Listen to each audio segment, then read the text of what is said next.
5 सितंबर 2025 शिक्षक दिवस पूरा देश भारत के महान शिक्षाविद, दार्शनिक और पूर्व राष्ट्रपति डॉक्टर सर्वपल्ली राधाकृष्णन को याद कर रहा था। लेकिन इसी दिन तमिलनाडु के सीएम एमके स्टालिन ब्रिटेन के मशहूर ऑक्सफोर्ड यूनिवर्सिटी पहुंचे। वहां उन्होंने पेरियार की तस्वीर का अनावरण किया और उन्हें रैशनलिज्म की वैश्विक रोशनी और स्वाभिमान आंदोलन का सूरज बताया। लेकिन सवाल यह है कि स्टालिन ने ऐसा क्यों किया और क्यों उसी दिन जब देश राधाकृष्णन को याद कर रहा था, डीएमके ने उन्हें इग्नोर कर दिया। क्या ये महज संयोग था या इसके पीछे कोई गहरी सियासी रणनीति थी? अब आपके मन में भी कई सवाल उठेंगे जिसका जवाब हम देंगे। नमस्कार, मैं काजल तिवारी आपके साथ। आप देख रहे हैं न्यूज मीडिया किरण, जहां पर डॉक्टर सर्वपल्ली राधाकृष्णन को स्कूलों में बच्चे उनके सम्मान में प्रोग्राम कर रहे थे।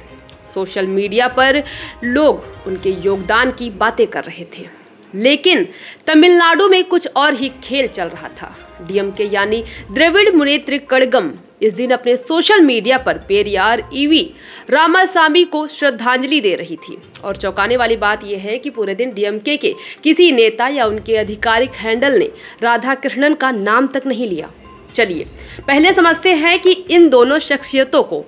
पेरियार एक समाज सुधारक थे जिन्होंने ब्राह्मणवाद और धार्मिक रूढ़ियों के खिलाफ आवाज उठाई थी, लेकिन उनकी बातें कई बार बेहद विवादित होती थी। उन्होंने ब्राह्मणों और यहूदियों को कीड़े मकोड़े कहा और एक बार तो ये तक कह दिया था कि अगर रास्ते में सांप और ब्राह्मण मिले तो पहले ब्राह्मण को मारो। और दूसरी तरफ सर्वपल्ली राधाकृष्णन तमिलनाडु के ही तिरुत्तनी में जन्मे एक महान दार्शनिक थे। उन्होंने ऑक्सफोर्ड में भारतीय दर्शन को सम्मान दिलाया और यूनेस्को में भारत का प्रतिनिधित्व किया और देश के पहले उपराष्ट्रपति और दूसरे राष्ट्रपति बने। उनके सम्मान में ही भारत में शिक्षक दिवस मनाया जाता है। पेरियार की विचारधारा इतनी उग्र थी कि 1957 में खुद पंडित जवाहरलाल नेहरू ने तमिलनाडु के तत्कालीन सीएम को पत्र लिखकर उनकी आलोचना की थी। लेकिन नेहरू ने कहा था कि पेरियार का ब्राह्मण विरोधी अभियान और उनकी हिंसा भड़काने वाली भाषा देश के लिए खतरनाक है। उन्होंने पेरियार को पागलखाने भेजने तक की बात कही थी। पेरियार ने संविधान से धार्मिक स्वतंत्रता हटाने की मांग की थी और उनकी पार्टी ने ब्राह्मणों के खिलाफ हिंसा तक की बात कही थी। अब वापस आते हैं 2025 पर। जी हाँ, स्टालिन का ऑक्सफोर्ड जाना और पेरियार की तस्वीर का अनावरण करना सिर्फ एक इवेंट नहीं था। ये डीएमके के उस वैचारिक विरासत को मजबूत करने की कोशिश थी जो उनके पिता करुणानिधि ने शुरू की थी। लेकिन इस इवेंट के आयोजक कौन थे? फैसल देव जी, जो खुद को इतिहासकार कहते हैं और जिन्होंने गांधी को हिटलर और माओ जैसे तानाशाहों के बराबर बताया था। साथ में थे अर्जुन अप्पादुराई, जिन्होंने मोदी सरकार को नरसंहारवादी तक कहा था। ये लोग पेरियार को ग्लोबल मंच पर चमकाने की कोशिश कर रहे थे, लेकिन राधाकृष्णन को भूल गए।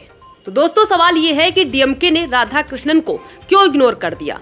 क्या ये सियासी रणनीति थी या पेरियार की नास्तिकता और सामाजिक न्याय की राजनीति को राधाकृष्णन के आध्यात्मिक और अकादमिक योगदान से बड़ा दिखाने की कोशिश थी? और सबसे बड़ा सवाल कि क्या डीएमके की ये चुप्पी तमिलनाडु की जनता को स्वीकार होगी या उनके लिए एक वैचारिक टकराव का कारण बनेगी?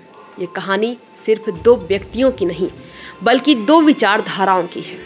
एक तरफ पेरियार जो सामाजिक बदलाव के लिए लड़े लेकिन विवादों में घिरे रहे। दूसरी तरफ राधाकृष्णन, जिन्होंने भारत का गौरव पूरी दुनिया में बढ़ाया। डीएमके का ऑक्सफोर्ड ड्रामा हमें सोचने पर मजबूर करता है कि हम किस विरासत को आगे ले जाना चाहते हैं। कमेंट में बताइए कि आपको ये विचारधारा कैसी लगी। और हाँ, अगर आपको ये स्टोरी पसंद आई है तो लाइक, शेयर और सब्सक्राइब करना ना भूलें। मिलते हैं अगले वीडियो में।